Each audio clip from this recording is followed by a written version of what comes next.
he's a hard ass on everybody, man. And Shaq, I remember one of his quotes. He was like, "You're not a real Laker until you put a banner in the stadium." Okay. Until you put a banner in the arena. Yeah. And I was like, damn, that's a lot of pressure. That's a lot of pressure. I was like, damn, that's a lot of pressure, because I remember just walking in Staples and looking up there and seeing all those damn banners and seeing all those jerseys. I was like, well, you got some work to do, man. Yeah, but so can we talk about this, right? So I'm there. I get back to the arena. Clippers are playing in Game 7. Clippers are playing in Game 7. Why are you laughing? Why are you laughing? Clippers are playing in Game 7. And I'm sitting there, I kid you not, and I promise you, I'm sitting here like the basket is like straightly where you are, like right there. When Paul George shoots that shot off the side of the backboard, I'm in awe, because there's nobody in front of me except for the court. I turn around and it's like Woj, Rachel Nichols, it's Malika Andrews. I turn back and look up at the stands where the media all is, and their faces are like white.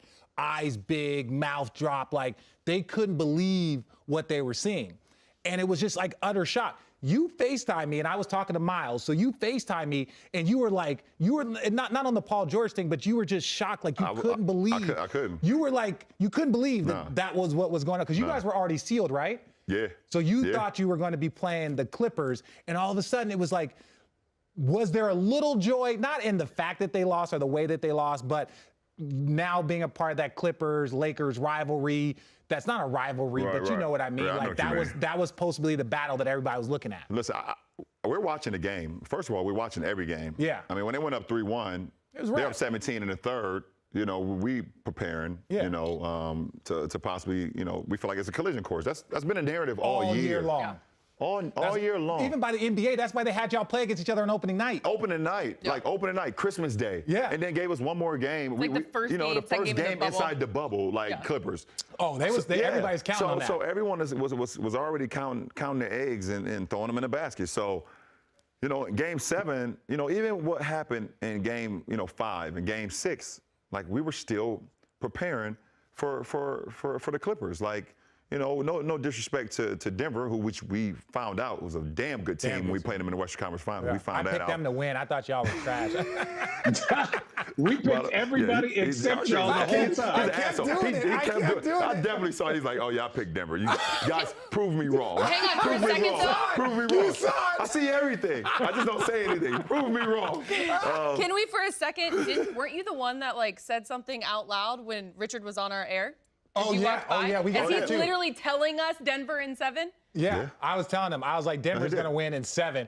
And Bron walks by, and I had the face like, ball head. And people, this is the thing. And this way, like, I appreciate the troll, because, like, you know, at the end of the day, like, we are separate, but like you root for your boys. You root, and like the Denver boys, that was where I finished my career. So like Jokic, Jamal Murray, I have so much respect for them. But also it was like, yo, no, you know, I just decided to go against everybody. And so it's like, I have people like Jared Dudley's mom, because you run into everybody in the bubble. She was like, I was like, hey, good luck. She's like, didn't you say that so-and-so was going to beat us? You know, I was like, yeah, but you know, it's just funny to me to say that. People were like, how dare you disrespect the guy that won you a championship? I can't believe people still take RJ serious. Yes. Like, you guys, like, seriously, they get there in a bunch. They get there in a bunch. I troll your page. Man. I troll SportsCenter's page. Absolutely. All I do is troll. Like, Bron will post something, I'll just be like, trash can. What are you talking about? Just RJ's the best, man. So RJ's the best. Channing is the best. I see Channing on Twitter all the time. Like, they went crazy at Channing a week and a half ago, because he said, I don't care. Milwaukee didn't get better because Giannis can't score. People in their mind, they went crazy because all they was thinking, like, the guy averaged 30. What do you mean he can't score? But I know what Channing is basically talking about. Like, you got to break down the game. But everyone is so like instant oatmeal and so surface. Like, did you support him when he said that Jordan? And then he tried to choose what seriously went through your mind when he's like, Jordan didn't have to do anything but score. Bron didn't want to be. Bron didn't want to be. Listen. Go ahead, Channing. I'll let you explain. I'll let you know what I did. When somebody said he could average 50, I said, oh, so we just gonna put out, like, gravity doesn't exist. The sky ain't blue. Ain't nobody ever going to average 50 in an NBA game. They're going to double team your butt left and right. I don't care who you are, whether you're Shaq, Kareem, Jordan, Bron, whoever's next. No, Wilt Chamberlain. Come on, man. That dude was playing against 6'2" dudes, and he was 7'9". Stop it. Listen, I completely agree with that. I don't believe nobody. There's nobody that's going to average 50 in our league. Like, nah. Okay, now that's just disrespectful. I mean, no matter how great you were in your era and how great you are to play in any era, if that's the case, I believe guys will average 50 in their era. Yeah. The era that they played in. So I don't believe that. But when Channing said what he said, if you ever seen the meme of Homer Simpson when he slides back into the bush, that was me. Oh, no, that's not my boy. People were so ready for me. They was like, why isn't LeBron saying anything? I was going on my thing like, are you crazy? I'm not touching this. I'm not saying nothing. Channing, go ahead. Go ahead and put him on the cross. Yeah. They put you on the cross for sure. But no, back to the Clippers though. Back to the Clippers. Like that moment, because like you FaceTime because you knew I was at the arena. I knew you was at the arena. I seen you on TV. You answered your phone, and you didn't know I was talking to Miles Simon. No, I didn't know Miles was there. Miles Simon, shout out University of Arizona. We like answer the phone, and we're looking like this, and you're like this. I was like this. I was like, I couldn't believe it.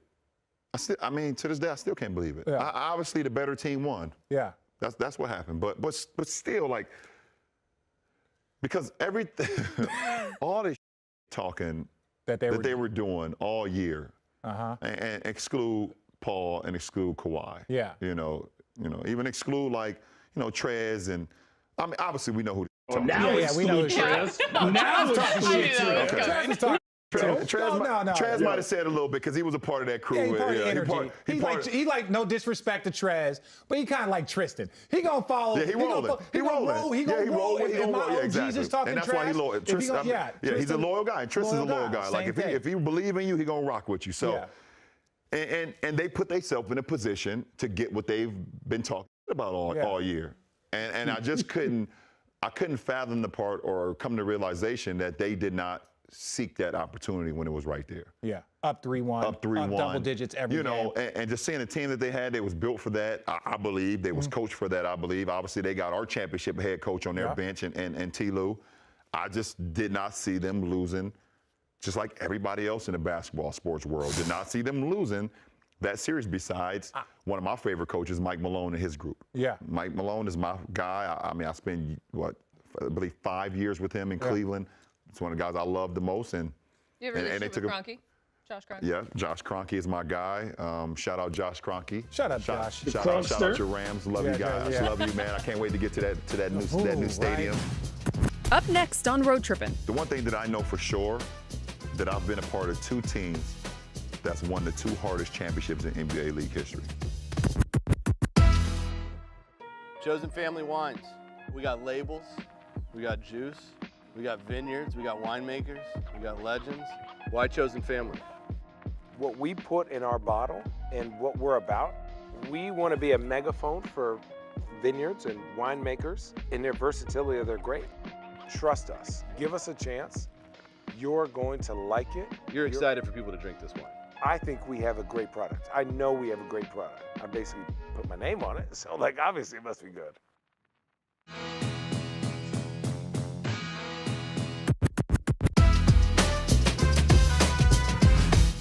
The shock was when it happened, and I had only been there a short amount of time because I got there right before the conference finals were about to start. So I'd only gotten out of quarantine for 2 or 3 days.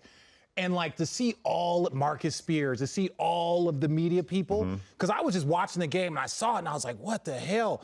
Then I turned around to look and it was just everybody was just, they couldn't believe. And it was different than when you saw Golden State come back from because it was they were the best team in the league all year. Yeah. And even though KD and Westbrook, it was the best said they team. had the ability to do that. The best team, but it was just to watch that was my goal. I just felt I felt the Clippers would win that series. Yeah.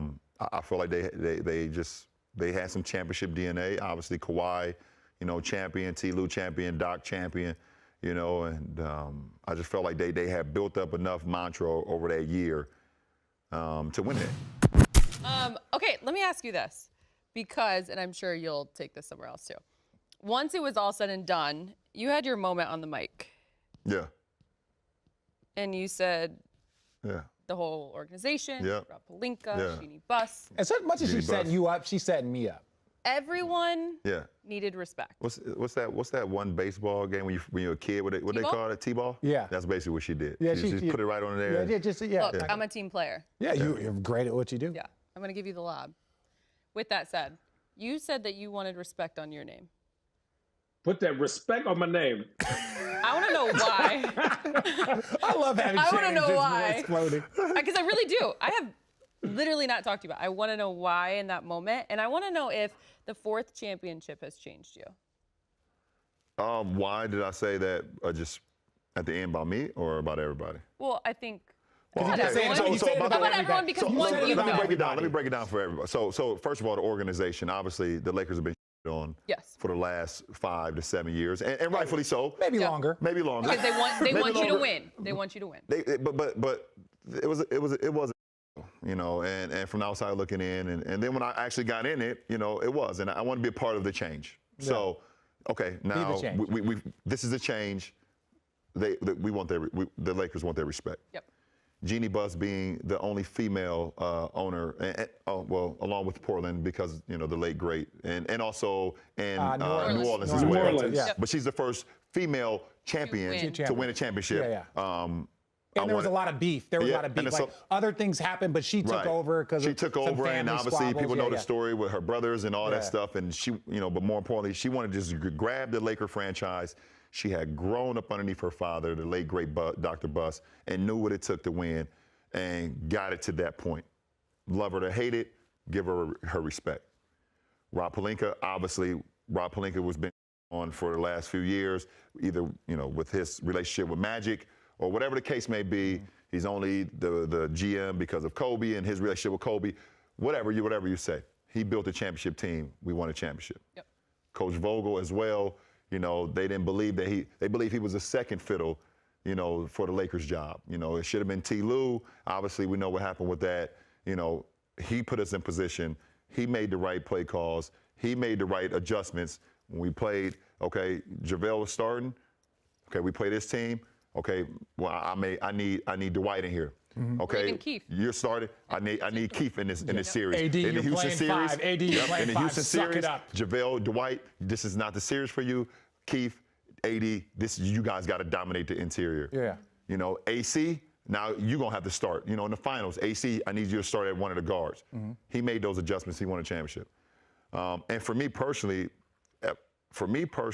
after all that I've accomplished still in this league, there's still a conversation of like doubt. And I can hear and I see it. And I see it on my feed every time I post something with this jackass across from me. I just do it to motivate you. No, and I love it. I love you too.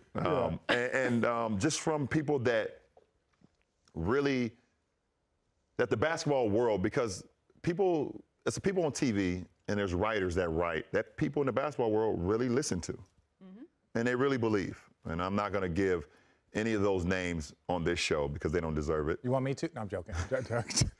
I'll retweet it when you tweet it. Okay. God. That continue to discredit or continue to not to understand what, you know, the drive that I put into it. You know, they talk about these players, well, he doesn't have that same drive as them, or he doesn't have that same mentality as those. If he did, and they see what I continue to accomplish. So, you know, it was a reassurance to myself, but it was also like to the naysayers and to the haters, which will always be there, even after I'm done playing.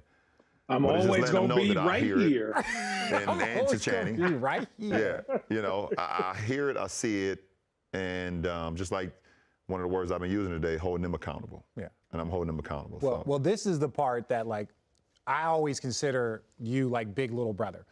Big brother because, you know, I respect like all the things that you do. Little brother because I've watched you since you came in like so many other people.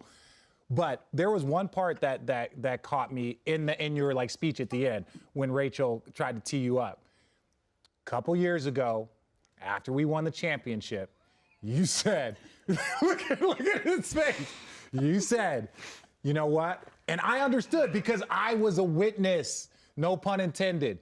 I was a witness, no pun intended. You were like, I believe that right there, after we won championship, made me the greatest because you had done something that had never been done before. Our team had done something that had never been done before. And people don't understand from an athlete standpoint the confidence and the mental confidence that we have to instill in ourselves.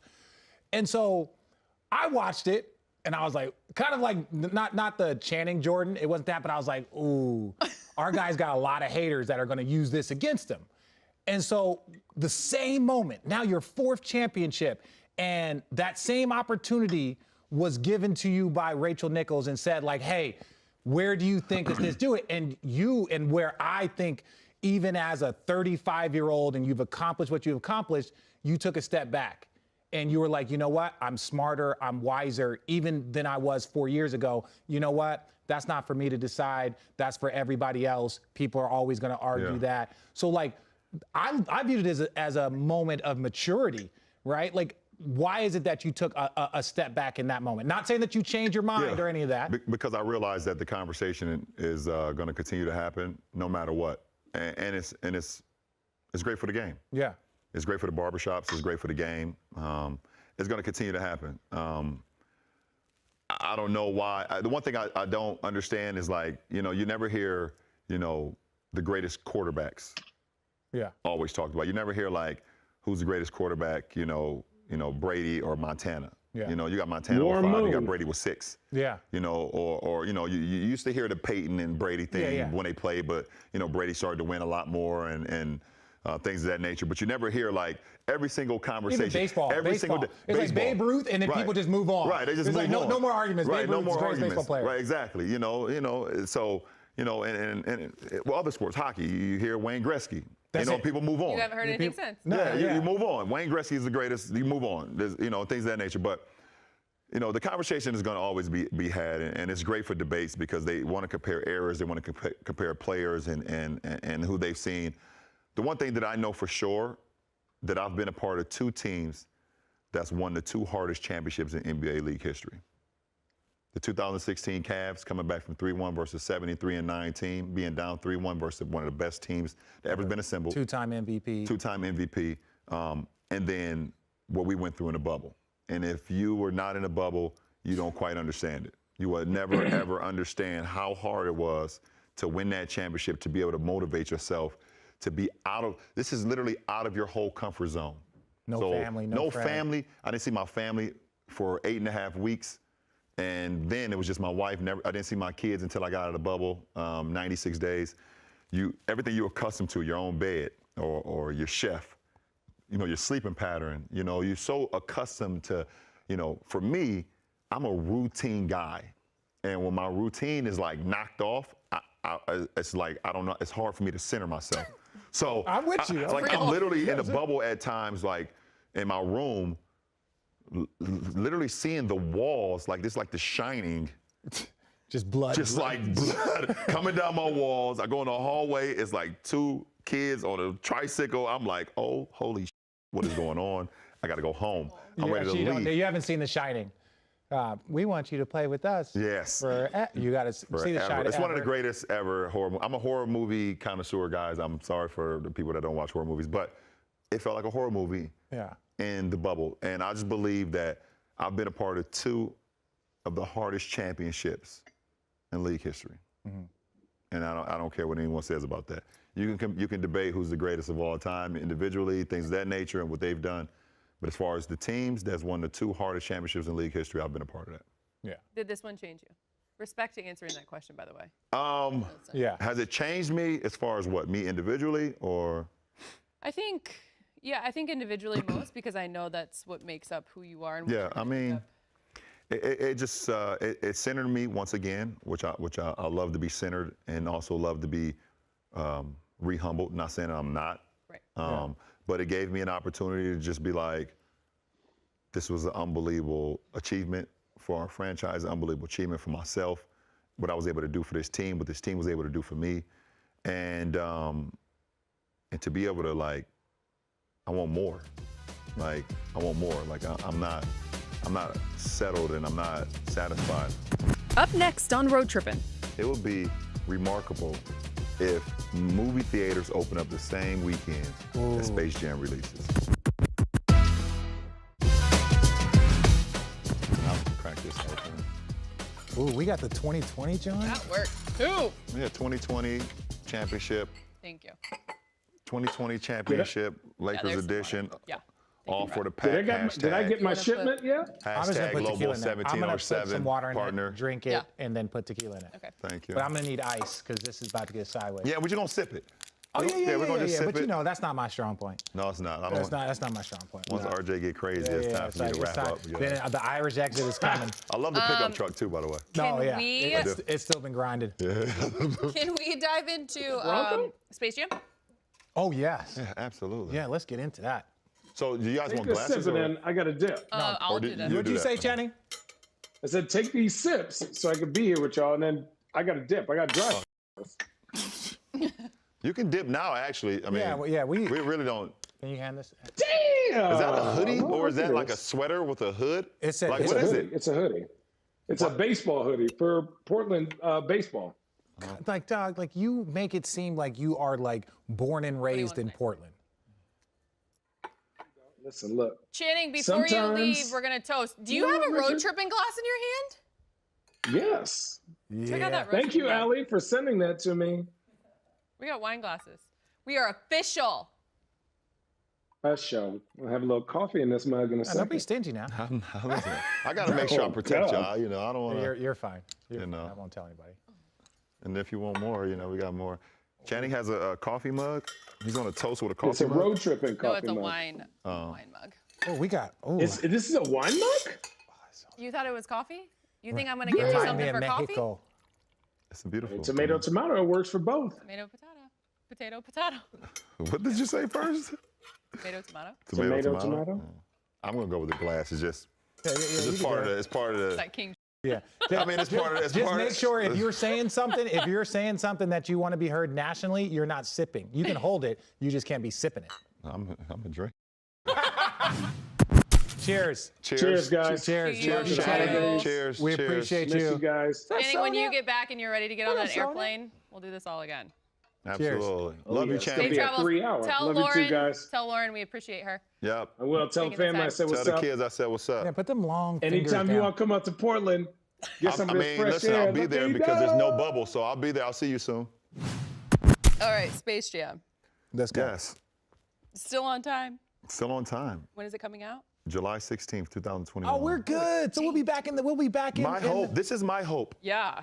My hope is that the world begins to open up around June, around the time Space Jam comes out. It would be remarkable if movie theaters open up the same weekend as Space Jam releases. Oh, you crossing fingers. I am. We're I'm gonna be in a crossing Why do I fingers. feel like he could pull that off? Well, though? we're gonna be in a better spot than we are right now. Yes, we are. Yes, we are. Come Yes, we April, are. May, June, we'll be in a better spot. We than will are be in a right better place. And personally, I'm a movie theater guy. Yes. Like everybody, people would think like, oh, LeBron, he gets movies sent to him. No, I actually go to the movie theater. So much fun. I actually go to the counter, get my popcorn, Yeah. and I sit in my seat. now. Are you Red Vines or? You know I'm a Midwest guy. I'm a Twizzler guy, Twizzler. man. You know that. You Look. a West Coast guy, God, man. he's a bad. Like that's the one thing that I always hated. Like, I'm a Twizzler guy. No, it's man. Red Vine. Ew. Twizzlers are disgusting. No, red Red vines vines are dry. Red vines so taste good. like it's just like The you best can't, type like, of plastic. they're It's like wax. like Best wax. type of It's like wax. wax. Red And Vine it stays tastes like there for the wax. whole movie. Ugh. You can save it for later. Ew. You are Ew. so Sonia, gross. what are you? Red Vine. That's my answer. She's a West Coast. She's West Coast. Exactly. West Coast. We went to junior high together. Yeah, My girl West Coast. Sonia. Shout out Listen. Sonia. Shout out Cheers. Sonia. You made the show, Sonia. That's what I'm saying. But Space Jam, yes. I actually, I'm doing some reshoots for Space Jam this coming week. Reshoots? Yes, some reshoots. So some things that Didn't we go well. shot, but we feel like could be better. Oh wow. So I'm going back on set this coming week before training camp. What do they do with the beard? No, the beard is. Was the beard the same beard beard was as the same. before, or Yeah. all of a sudden you went from like? It's a little short. It was a little shorter, so they trim it a little bit. But Okay. I rock the beard in Space Jam. Can you give a little like Context. insight? Yeah. Space Jam. Because everyone's like, is it going to be this like a sequel, the same-ish? No, it's not a sequel. It's called Space Jam: New Legacy. It's not Space Jam 2, Space Jam New Legacy. And there will be a basketball game. I'll say that. And there will be some people that are a little bit out of this world that we're competing against. So in the same. Monstars. You can call them that. They have a different name. I won't give the name. But it's more of a family movie. It's a parenting movie between me and my son, and me trying to demand my son to do something because I was taught that way growing up. Demand my son to play basketball. This is all you're gonna do. This is how you do it. And me as a parent not listening to my son and not believing in what my son is actually great at. So it's a tackling between me being a parent, supporting my son, and my son basically turning off at some point, and me trying to regain that trust throughout the movie, along with the great If I had the ability to shed a single tear. along with the great Bugs Bunny and Lola and Taz and Tweety and all of them. Babs? What's Babs? She's sexy. What's Babs? Who's the? No, you know what? There's Go Jessica. there, go there. There's Jessica Rabbit. She's the greatest. Yeah, greatest. Like, look, she can't help that she was drawn that way. Yeah. She can't help that she was drawn Jessica that way. Rabbit is the greatest. Yeah. Who Framed Roger is like, she's the greatest. Again, you didn't see Who Framed Roger Rabbit. No. See the tequila all of a sudden started. Who Framed Roger Rabbit? Who's Jessica Babs? Rabbit. Jessica. Babs Bunny. Babs Bunny. Yeah. Never heard of Babs, but I've heard of Have you ever Bugs seen Bunny. Space Jam? Yes. She's the girl bunny. I thought that was Lola. No, wait, what? That's Babs? It's Lola. Lola? Thank you. It's Lola, Thank man. you. I'm wrong. It's I'm Lola, wrong. man. Why did I think Babs? What was I Yeah, thinking? because of the tequila, because of the Lobos. I think when they was little, Animaniacs, I think the little one was called that was Babs. Babs. Yeah. I could sing the whole Animaniacs song here, intro song. Please do. Are you serious? We're Animaniacs and we're zany to the max, so just sit back and relax. We'll laugh to the max. We're Animaniacs. Come join the Warner Brothers and the Warner sister Dot. Just for fun, we run around the Warner movie lot. They lock us in the tower whenever we get caught, but we break loose and then vamoose, and now you know the plot. By the way. Kudos. Animaniacs. I used to put on closed captioning when I was a kid and By the watch way, the the cartoon. Animaniacs was amazing. Amazing, because that's where we got Pinky in the Brain. Yeah, for sure. What we're going to do today, we're Brain? Pinky in the brain. brain. Yeah, that's how I used to learn I had the issue. Okay, It so doesn't Space Jam is coming out July 16th, 2021.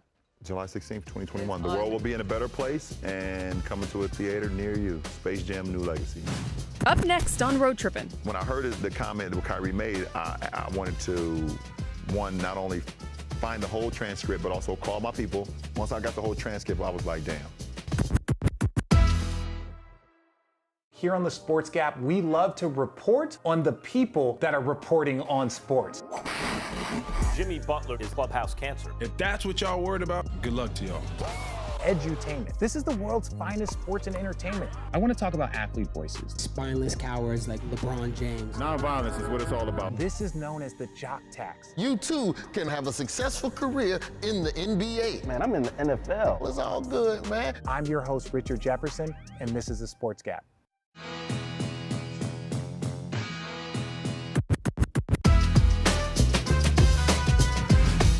So much stuff happened while we were in the bubble. Yeah. Like, so much stuff happened. It was trippy. It was like I know you were there a lot longer, but it was like I felt like, yo, nice hands, thumbs. All of them. All of them, Every right? finger is a thumb. So, since this is a podcast, one of our other the original Kyrie, our guy on the podcast, guy that hit the biggest shot of my career, no offense. Nah, for sure. No. But there was a comment there about him during the finals where he was talking about like he was always the best option and for like a late game shot, which we know Kyrie is a monster late game. That's not even a question. Right. But he said like, yo, this was the first time playing with KD that he looks down the line and there's somebody else that can also make said shot. Now, we know that turns the internet crazy and everyone starts putting highlights of you or this person, whatever. Like, when you hear this stuff, and I'm not saying it's a direct shot at you, but the timing of it during the NBA Finals, and obviously there's a tremendous amount of attention. Like, what is your thought process? Like, was there any like contact or just like, or do you just channel out all that noise? Well, I mean, first of all, Kai is one of the most talented players I've ever played with in my life. Fact. I've ever seen. The kid, I mean, I don't even want to, he's not a kid anymore, but back then he was. Yeah. You know, he was a young kid still growing into his own, and the shit that he was capable of doing on the floor, I had never seen before. His ability to be 6'3", 6'4", but play as he was 6'8", 6'9". You know, I literally seen him, you know, like post up Klay Thompson, who's one of the best two-way players the league has ever seen. Shout out, and Klay. shoot over top of him. Yeah. And his ability to finish around the rim, his ability to make late game shots. I had so much confidence in him. I actually told Kyrie, I told him at one point while we played together that if you were not a league MVP someday, then you were selling yourself short. Mm-hmm. Because that's how much I believed in him. Yeah. And it's part of the reason why I came back home. Yeah. You know, besides the unfinished business, but I came back home because I'd seen the talent in him. Didn't one of your children say, you're going home to play with Kyrie? Yes. Didn't they say? Yes, Yeah. Bryce said that. So excited. Bryce was so excited because He was like, "Damn, Bryce." He used to play 2K, and Bryce was like, "You going home to play with Kyrie?" He was super juiced. I'm like, "I'm going home. What about Pops?" It was like, what about when we were all born? Yeah, right. So I knew the caliber of player I was getting, and if you see, obviously there's a clip out during the finals before one of the most clutch shots in NBA history, where I'm telling T. Lue to go to Kyrie. I tweeted that. Yeah, go to Kyrie because I knew the matchup that he was going to get. So, you know, throughout that whole series, we were trying to get the matchup where we could get Steph put on him because they had put Klay on him. Yeah. You know, you put 6'8" on Kyrie, you know, his vision gets taken away a little bit, but the kid's so damn special, it still doesn't matter. Yeah. But we had seen the way Golden State was playing this throughout that Game 7, and nobody could score. You know, if you look at the time from like 5-minute mark all the way till to Kyrie hits that shot. There was nothing. There was nothing. We got a bad offense. You got, I mean, Klay missed a shot. You got, Steph missed a shot. I mean, I missed a runner. Kyrie missed a floater. Dre missed a shot. Draymond, who hit 5 threes in the first half. Draymond hit 5 threes. T. Lue was like, "Bron, you want to defense?"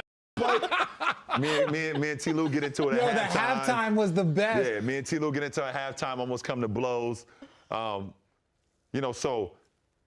was just like the one of the greatest, like I said, one of the greatest talents I've ever seen. To go back to your question, when the comment came out, one thing about me, I do not make reactions right off the bat because, I've been a part of, I created it uninterrupted because there's times where you can say something and they can take about a small bit of it, and then this is what they blast out to everybody. Mm-hmm. And that's why I started uninterrupted, because I got tired of being interrupted about the things I was saying into the media, and they would only take, out of the 20 minutes I was talking, they would take 2 minutes, one clip, put it on there, LeBron says this. Yeah. And I got tired of that. So when I heard the comment that Kyrie made, I wanted to, one, not only find the whole transcript, but also call my people, send me the whole transcript. And I heard he did it on Katie's podcast. And I was a little like damn. Yeah. Once I got the whole transcript, I was like, damn. I wasn't like, oh, you tripping, I've hit game-winning shots my whole life. I was not like that. I was like, damn, because you were there for a couple seasons. I mean, I played with Kyrie for 3 seasons. The whole time while I was there, I only wanted to see him be an MVP of our league. I only cared about his success. And it just didn't align. Yeah. It just didn't align. And we was able to win a championship. Yeah. That's the craziest thing. We were still able to win a championship, and we could never align, but I only cared about his well-being, both on and off the floor. And it kind of it kind of hurt me a little bit. Yeah. Did it? Everything in life is always about timing. Like the time, and my thing is we all know. That's what it was. Because it was the finals. It was we're in the middle of the finals, obviously, look, Kevin Durant before his injury it was like U2. It was U2, and like you said, KD is one of those people that makes sure you wake up in the morning, even when you're tired, to go work out. KD's a dog. He's so good. And if he were to say there, like, when I'm tired, I wake up knowing that LeBron James is filming movies and I got to go work. I'm not speaking for him, but you guys motivate each other indirectly. Magic did it the same thing with Larry. For sure. You know what I'm saying? Michael had the Pistons. Like, everybody had their same stuff. But, like, did the damn, was it the statement or was it the double damn, the timing? Like, yo, we're a couple of games away from trying to win another championship, and now there's this random story, narrative stuff going on. You know, I want to say it was a double damn. It was definitely a damn for sure, all caps.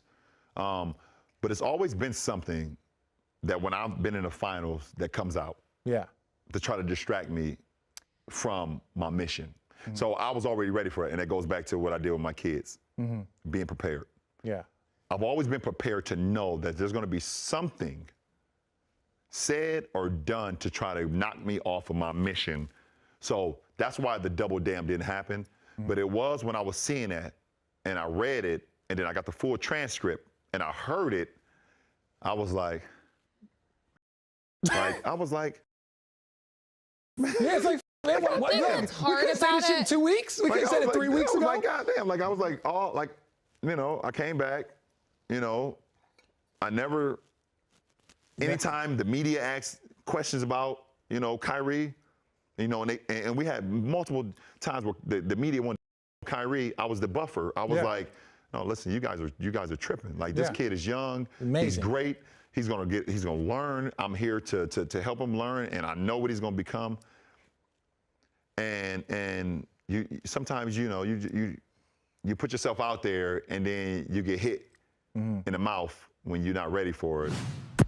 But the thing that's hard about all of this is that for as much as you knew during those years how special Kyrie was, is just as much as he gave off in knowing that he needed you to get to where he wanted to be in the I only care, like, I only wanted Kai to grow not only as a basketball player, but also as a young man. Yeah. Throughout our time together, because when I got there, like you just said, all the attributes you just gave Kyrie, I saw that as well. Yeah. The kid gets a signature shoe from Nike, which we know it is a small. I mean, all the players that's played in our league, is all the players that's been with Nike. And the shoe blows. And there's not many signature guys, and I was like, that is a signature guy. Yeah.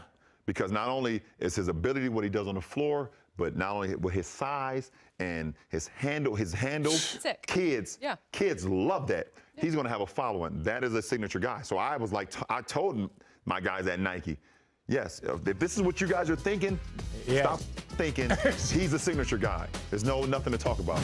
Up next on Road Trippin'. I'm gonna tell you a story that no one knows. That's what we besides need. My closest friends. Right here. Besides my closest friends, I'm gonna break it down for us and I'm gonna tell you. Before he gets out here, there's two players I want to ask him about. Two players. One, your teammate, Anthony Davis, and like the growth that we've all watched him. You had him on the USA team when he was straight out of Kentucky, and then obviously what he's accomplished. And then I want to talk about Luka for a second. Okay. Because I've watched you for however many years. Luka's numbers are annoying. Right. Like, his numbers are absurd. Like, we talked about, like, you were the first person to go, like, what did you have, like 30, 15, and 15 or something absurd. And then Luka, 2 nights later, had 25, 13, and 13. And we're like, these numbers are ungodly. Like, my how brother does he sends do me it? a text during the playoffs, and he was like, he put it on Instagram. I think I sent it to you. And it was like, my favorite player, ... when LeBron James is done. Yeah. Yo, it's like my next favorite player. Like, take me through what you saw, because there was a couple of moments with AD. Like, AD has been banged up. He's playing the 5, and there was a couple of moments where, like, I watched during the finals, and I was like, I want to see how AD's going to react. Whether he's falling on the ground, got hit hard, he was kind of having some moments, and you're like, because in New Orleans, there were times where you're like, he would go to the back, he would come back, maybe you play, wouldn't be play. This is the NBA Finals, like, this is the conference final. But AD showed up like a monster. So to answer your first question, AD is, you know, we talked about Kyrie as far as how is gifted. Yeah. AD is even probably more gifted than Kyrie in the sense of, I mean, you add 7, 8 more inches of height. Yeah. You know, and his ability to dribble, shoot. I mean, all 3 facets. So I'm talking about 3-pointers, mid-range, low post. His defensive paralysis is uncanny. Yeah. I mean, we saw that in Kentucky before his offensive package was able. It was not even. Yeah. It was a monster. Right.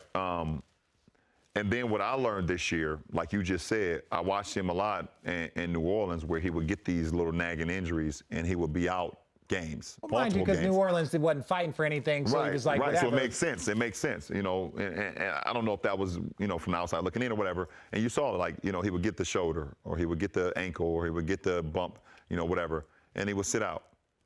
This year, no matter what injury he had, his ass came back on the floor. Besides, no pun intended, the buttocks injury. Exactly. He was out for like 6 games. Exactly. Because like that was severe. Yeah, but it's the bangs. It's like the bangs. severe. Yeah. So like he was dealing with a severe foot problem in the bubble, and he played through it every single moment, and he did not like the fact, and I saw it, he didn't have to tell me, he did not like the fact that they was out there, or my dog, who he called me, is out there playing, and I'm not out there. Is that the moment in the huddle when he went down? We all thought the worst. Everyone did. On the baseline? Yes. Yeah, it was on the baseline. And he came in, grabbed his foot. and there was a moment that the camera shot you guys. You looked angry as hell. Because I know I can't afford to lose Anthony Davis. Right. So I can't afford to lose Anthony Davis and win a championship. Hell yeah, I was angry. In that moment, though, was that what he was feeling? Because we were trying to figure out what the hell Anthony Davis was thinking. Because all year, Anthony Davis falls, he gets hurt, he gets injured, but he gets up. You know, and it just, at that moment on that baseline, you know, I had already known with the foot issue he was dealing with. It took him a little bit longer to get up at that moment. Yeah. And in my head, I'm like I've throughout my career, I've carried a lot. Yeah. I've carried a lot. Yeah. And I would do it, but damn, that's a big boy. I can't take up all of that. That's Anthony Davis. Like, I need him on the floor, and so the frustration had nothing to do with his injury. It had everything to do with, in order for us to be whole, like literally whole, this guy needs to be on the floor. And I thought at that very moment that he wasn't coming back in the game. I truly did. We saw that. We actually, her and I were texting. Yeah. We were like, he's not coming back. He was like, I think Anthony might be done. I think Bron's frustrated. And it was like, Bron's pissed off, not because of Anthony Davis, because of this moment. Right, because of this moment. Yeah. Because I'm with them every day, and in between games, we're in a room, we're playing Madden, or we're chilling and we're watching movies. I'm seeing the treatment that he's getting on his foot, and his foot is black and is blue. His heel is black and blue. And he's trying to get all the swelling out of it. He's trying to get all the color back to his normal form. And I've seen it, so I already know going into the game that he's not himself. Oh, man. So any little, any little, you know, he could be compensating. So say, for instance, I mean, RJ, you know this. I mean, you know this too, you're an athlete. If you have an injury in your foot, you know, something else could be triggering. You know, you could have a calf you could have a hip that now you're compensating for other things in your body. Klay Thompson's dealing with a knee and he tears his Achilles. Right, and even if it's not even on the same foot, like, you know, you got Klay Thompson who's dealing with his knee, maybe on the right leg, and now he tears his Achilles. All of this aligns. Everything's aligned. So in my head, I'm like, he hurt his foot, but maybe it's triggering something else. He's not going to be able to keep going. Yeah. And it probably showed in my face. I'm like, I need. Not only do I need. You're not good at hiding things. Yeah, no, I'm not. No, one thing about it, first of all, if I go my whole career, which is going to end like this, they're going to say that my facial expressions and my body language could have been better, was terrible throughout my career. I apologize to all my teammates and coaching staffs. But your teammates know. But they know who I am, and they know at the end of the day, you can give me the same treatment. Yeah. You don't give me take the it same personal. treatment. You don't take it personal. Like James Jones always told me, and I always say this every time, don't take it personal. Take it with you. Take it with you. No, 100%. Okay, with that. He just answered Luka. Oh, sorry. And Luka. And that's the last one. That's the last one. First of all, I'm going to sit here and tell you a story. I'm going to tell you a story that no one knows. That's what we need. That's why I asked. Besides my closest friends, I'm going to break it down first, and I'm going to tell you. Luka is one of my favorite players in the NBA today. From the simple fact of the way I play the game is exactly how I love the way he plays the game. team first, gets his guys involved. If you challenge me to score, I'm going to score. And at the same time, I'm going to score. And also, with the same time, I'm going to keep my guys involved. But I play for the team, and I'm going to play with a sense of joy. When Luka was going through his contract negotiations with Nike, and you saw him at one point, he was wearing Jordans. He started wearing the other brands. Other brands, you don't even say. Yeah, I don't say the other brands. So good at that. He was wearing the other brands on his feet during practices and notion. I wanted to begin Team LeBron and have Luka as my first signing with Nike. Oh, wow. This is what I wanted. I don't believe that my guys at Nike was ready for that. And obviously they were not, because he ended up going to Jordan. Yeah. And I don't even know if Luka knows this, but he would know it now. I wanted Luka to be the first signee of Team LeBron when he was going through his situation. And it didn't happen. He's still under the same umbrella of Nikes with Jordan, but I wanted him to be, and that's how much I believed in him. Yeah. And it's going to, I feel like it's going to haunt me a little bit. It's going to haunt you. But I wanted him to be my guy. I wanted him to be my first guy because I just love what he stands for. I love everything about him, both on the court and off the court. He's just a great guy. And I can say this like purely like I haven't. Like Kyrie's got the crazy hands. Anthony Davis is 7 feet tall, right, with the ridiculous skill set. I have not seen somebody since probably you to be about between 6'6" and 6'8", 8.5", 9. That the game and everything is just like moving in slow motion. To be able he to just moves at your own pace and be able to control every facet of the game. Yeah. He controls every facet of the game, from scoring to rebounding to passing to just his approach when he gets the ball. Like even if a team scores and his teammate outlets the ball to him to bring the ball up, you can tell the way when he's bringing the ball up, you have that magic. Johnson, Luka Doncic, you know, I don't like speaking about myself, but you know, we have that certain mantra, we have that certain demeanor. When we're coming up the floor, you like something special. He's gonna do something. If you go and decide you want to go to concession stand and get popcorn, you can miss something. Yeah, Luka's that guy. Luka's that special. Yeah. I think the only way to tie this up, if we have done everything that we need to. Yeah, we've talked about it. Is obviously with the Lakers, you don't understand this, you know this. It's all about family. Here at Spectrum, it's the same. There's a reason why on a Saturday there's all these people in the studio, because you came to give us your time. But I also know that in this building, even our director right now is the Dodger main director. And I know you were very excited down the hall. We broadcast the Dodgers. You were excited about them winning a World Series. Yeah. And so I think at the end of the day, just bringing it full circle. Yeah. So can I hit on that point too? That's why I'm giving you that opportunity. Let me hit on that point, because a lot of people. Shout out to our director, Manny. Yes, a lot of people think like, oh my God, well, what happened? I thought he was an Indians fan. I thought he was a Yankees fan. I thought he was Cowboys fan. Like Browns. This is what you guys have to understand. If I'm in a respective city, well, this is all one family. When I play with Miami, you know, I rooted for the Marlins and I rooted for the Dolphins. Not saying that they were my favorite team, yeah, you root but for at the them. end of the day, I'll root for them and I want them to be as great as they can be. When I was in Cleveland, I rooted for the Browns, which I still do today. You know, and it's tough at times. It's okay. Yeah. And I root for the Indians. And obviously, you guys can go back and see how we were at those games.